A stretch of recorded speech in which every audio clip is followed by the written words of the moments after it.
Hello po sa inyong lahat mga ka-crypto. Ako po si Pinoy Crypto Trader at sa video na ito ay atin pong pag-uusapan ang tungkol dito kay Maya na isang crypto application.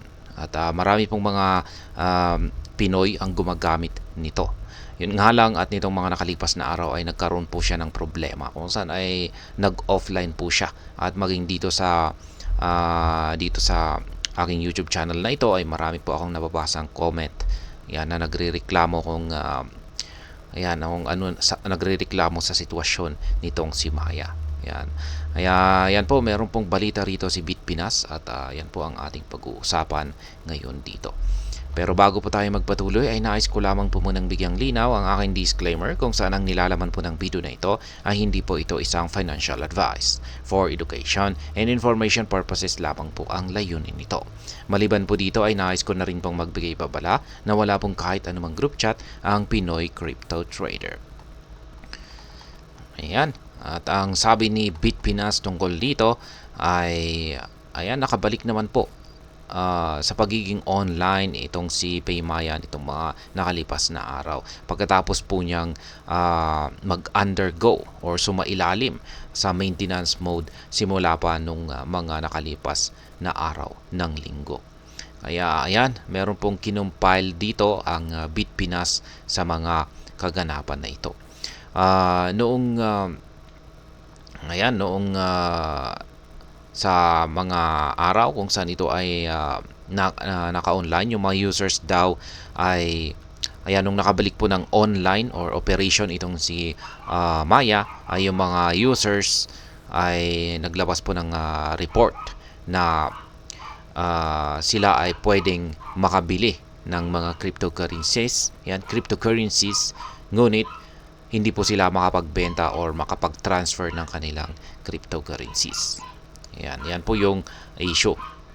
Kaya parang useless din kung nakakabili ka na pero kung pag umangat yung presyo at gusto mo nang mag-take profit pero hindi ka makapagbenta. Kaya yan po yung isang issue rito. Kaya lalong-lalo na at nakakaranas po ng pagbagsak ang buong crypto market ngayon. Yung iba talagang gusto po nilang magbenta para at least ay maiwasan nila yung pagbagsak ng market price ng mga cryptocurrencies. Pero kung pag ganito na hindi ka makapagbenta ay mahihila po yung cryptocurrency mo sa pagbagsak ng crypto market. Kaya maraming nagrereklamo. Noong June 27, 2024, mga 9:22 AM po yan, ay ang crypto app ni Maya ay nag-offline na naman. At sabi rito ay we will be back shortly or babalik daw po sila kaagad. Kaya pag yan po yung makikita natin sa app ni Maya, we will be back shortly. We're running some improvement for crypto at this time. Don't worry, your money is safe and secure. Thank you for your patience. Paano mo naman masasabi na safe?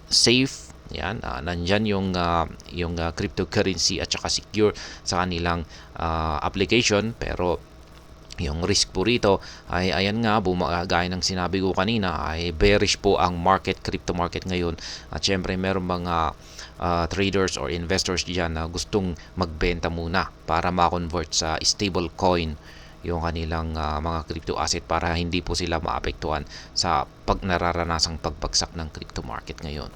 Kaya yan po yung hindi magawa ng mga users ni Maya sa ngayon. Kaya sana nga ay makabalik sila kaagad. Yan po yung latest update dito ay naglabas po ang Maya ng kanilang latest na statement dito. At ayon po sa kanila ay we recently identified an issue with our crypto service caused by a vendor's system. Meron silang natukoy na issue raw o problema sa kanilang crypto service at ang nagdudulot daw po rito ay ang tinatawag nilang vendors system. A precaution, we have temporarily placed our crypto service into maintenance mode to address this. No other Maya services were affected and all Maya services continue to operate normally. Kaya yan po ang dahilan kung bakit ang Maya ay kanilang inilagay ang kanilang crypto service sa maintenance mode. At ayon po sa kanila ay wala naman daw pong gaanong naapektuhan sa kanilang ibang mga serbisyo kung saan ay yung kanilang ibang mga serbisyo ay patuloy po na nag-ooperate ng normal. We want to assure our customers that their crypto funds remain secure. Our team is actively working to restore the crypto service as quickly as possible. We appreciate your understanding and patience and sincerely apologize for any inconvenience. Ayan, ginagawa naman daw po nila lahat ng kanilang makakaya at sinisiguro po nila na ang funds ng kanilang mga users ay ligtas. Kaya wag daw pong mag-alala ang kanilang mga users. Ayan, maliban po dyan ay ginagawa po nila ang lahat ng kanilang makakaya para agad pong maibalik ang kanilang crypto service. Kaya kailangan lamang po daw po nila ng pag-unawa, yan, or understanding at saka yan, pasensya at sila po ay humihingi ng apology yan, sa kanilang sa inconvenience na ito or sa sitwasyon na ito ngayon ni Maya.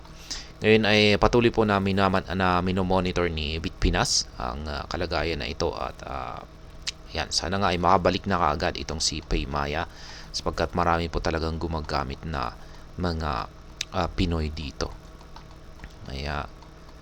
Ayan, hanggang dito na lamang po tayo sa video na ito. Sana po ay inyong nagustuhan ang aking paliwanag sa video na ito. Kung inyo po itong nagustuhan ay pakiclick lamang po ang like button nito. Para naman po sa mga bago lamang dito, kayo po ay aking inaanyayahan para mag-subscribe. Pakiclick na rin po ang bell icon nito dahil ito po ang siya magsisilbing notification nito sa mga bago kong videos na akin pong ina-upload sa aking YouTube channel na ito. Marami pong salamat sa panonood. Ingat po tayo lagi at God bless po sa ating lahat.